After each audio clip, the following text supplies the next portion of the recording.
Hello, everyone. This is David, Fairly Secret Music. Oh gosh, can't breathe in this thing. There we go. Today is my 1992 list. So, top 10 of 92, and I had to be listening to these in 92 for them to be on my list. I can't listen to them after, I find out about them in 1998 and then go back and listen to them. So, I had to have listened to them that year. This is the year that, out of all the lists that I found that said 1992, I didn't go through all of this crap to find the things that got released in 92. That would take me forever. So I look up albums on Wikipedia that were released, and then I look up metal albums that were released if they're not on that. Sometimes both of those lists miss things.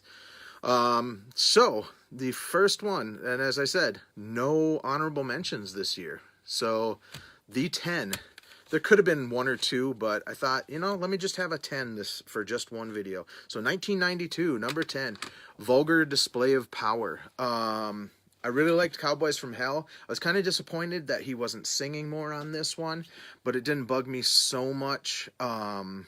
Later albums, I kind of lost interest because it was kind of more of the same, but this album was heavy.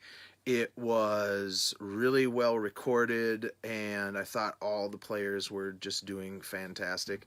And he's got a Mind Over 4 t-shirt on. That is awesome. That band should have been huge.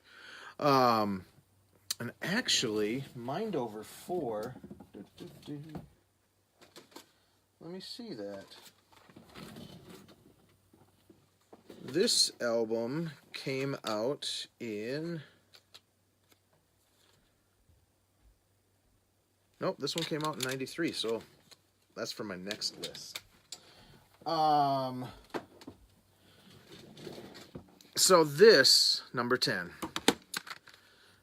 Tom Waits, The Bone Machine. This was my first introduction to Tom Waits, and it is fantastic.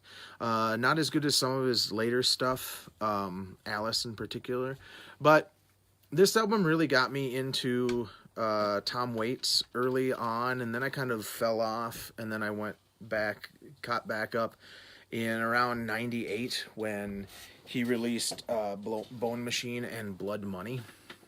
Les Claypool plays on this album, and my favorite song on here is Jesus Gonna Be Here. Is that what it's called? Yeah, Jesus Gonna Be Here. Wow, wow, gonna be here soon. Wow, wow. I was a huge All fan. If you know who the Descendants are, you know who All is. And this was the band that my high school band was really into. The song on here that is super awesome is Dot. They are power pop or poppy punk kind of stuff.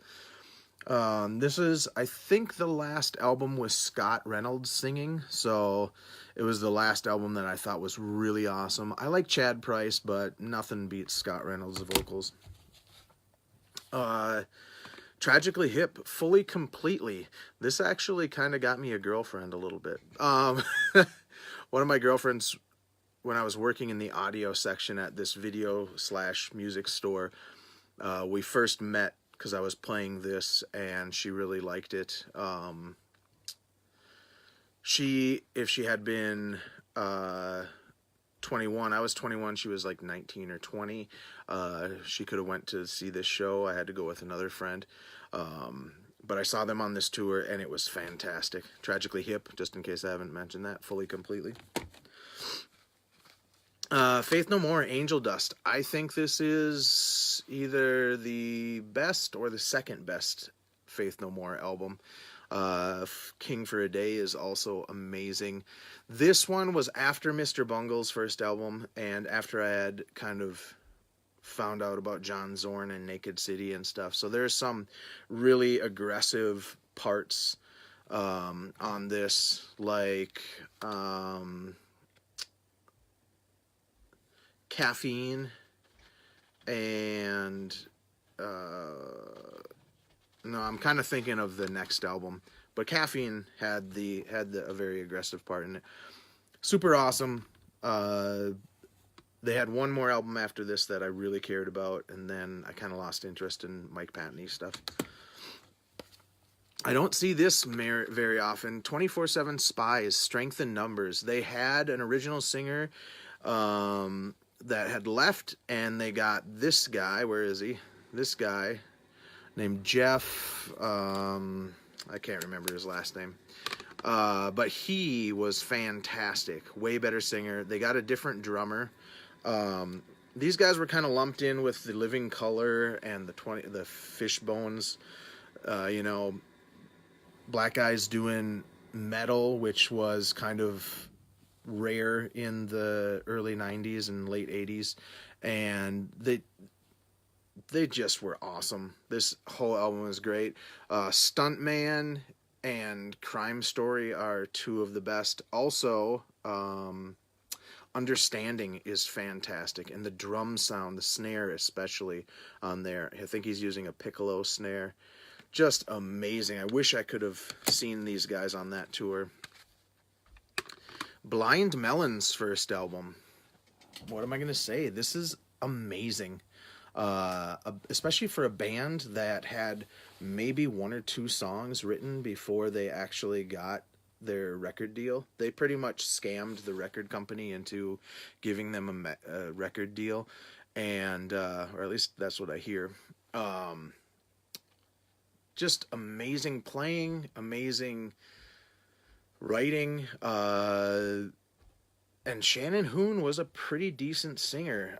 He was a very acquired taste, but not the most technically proficient singer, but really good for what they were doing on this album. I think he got better on the next album, but that album didn't have quite the catchiness that this one did.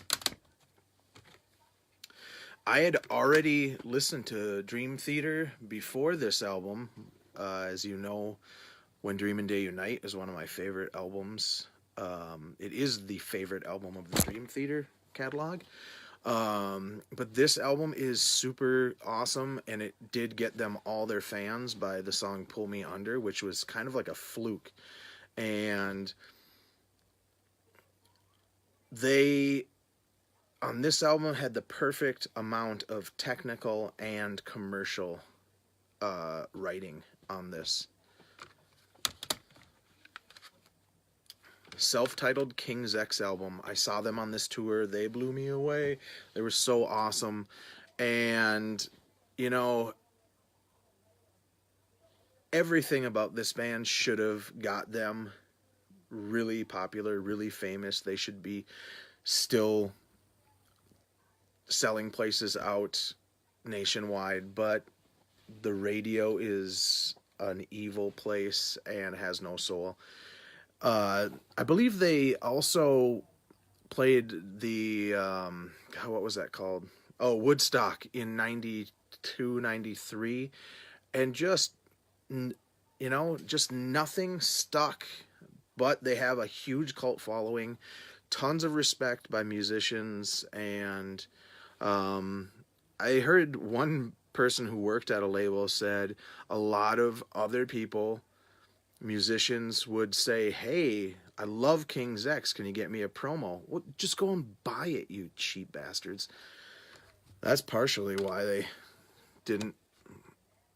But they didn't look the part of a super popular band, They were awesome to me, though. They blew everyone away. And especially on this song, or this album, there's a song called The Chariot Song and then Ooh Song. So great. If you're wondering what this album sounds like, check out those two songs. Just a awesome end of side one, beginning of side two. Thought Industry Songs for Insects. I don't play guitar at all, but I was looking through a Guitar Player magazine, and this was reviewed, and I loved the review. I ordered it from the record store that I was working at, and I immediately loved it. This is all over the place. Think of a thrash band who loves Rush, and Skinny Puppy, or Ministry at the same time on this album, and you have kind of an idea of what is going on. Just awesome. Check out The Chalice Vermilion or The Flesh is Weak or Bearing an Hourglass. You can listen to this whole album on YouTube. It starts out way different than it ends. It gets more and more technical as it progresses, and the first song almost sounds like Helmet should have written most of it. Number one album of 1992, Thought Industry, Songs for Insects. Bye-bye.